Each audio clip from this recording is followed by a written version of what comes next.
Good morning, ladies and gentlemen. Thank you for your patience. I'm here to update you on the incident that took place earlier this morning just behind me in Westminster. I will take one or two questions after this. At 7:37 a.m, a silver Ford Fiesta was involved in a collision in front of the Houses of Parliament. That vehicle collided with cyclists and pedestrians before hitting a barrier and coming to a stop. 2 people have been taken to hospital. 1 man has already been discharged and 1 woman remains in hospital being treated for serious but thankfully non-life-threatening injuries. Another man was also treated at the scene but didn't require hospital treatment. The driver of the Fiesta, who was alone in the vehicle, was arrested at the scene by armed officers who were already nearby. The man is in his late 20s and he's been arrested on suspicion of terrorism offences and has been taken to a South London police station where he remains in custody. Given that this appears to be a deliberate act, the method, and this being an iconic site, we are treating it as a terrorist incident, and the investigation is being led by officers from the Counter-Terrorism Command. Officers are searching the vehicle and no other weapons have been found at this time.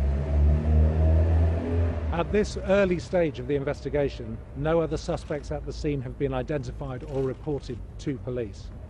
There is no intelligence at this time of further danger to Londoners or the rest of the UK connected to this incident. Our priority now is to formally establish the identity of the suspect and establish his motivation if we can. He is not currently cooperating.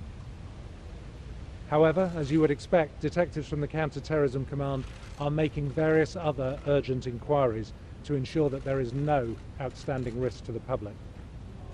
Can I urge anyone who thinks that they may have information that could assist the investigation to call us on 0800 789 321. That's 0800 789 321. And thank you for the many people who've already come forward. But similarly, if you've captured footage or images of this incident, you can download those to us via our website, ukpoliceimageappeal.co.uk. That's ukpoliceimageappeal.co.uk. Clearly, we are treating the scene and Parliament Square as a crime scene, so cordons are likely to be in place for some time as the investigation team continues to carry out important work to establish exactly what happened. I can appreciate this has caused a great deal of disruption this morning to those who live, work or were visiting this area. Thank you to the public for their patience and understanding whilst we deal with the incident. We will be working as quickly and diligently as possible in order to reopen the area, but in the meantime I'd ask that the public try and avoid Parliament Square and Westminster at this time. The safety of the public is always our top priority and the Met Police will continue to do all that we can to protect the people of London. As always, the public should remain vigilant, and if you see anything suspicious or something that causes you concern, of course, please dial 999.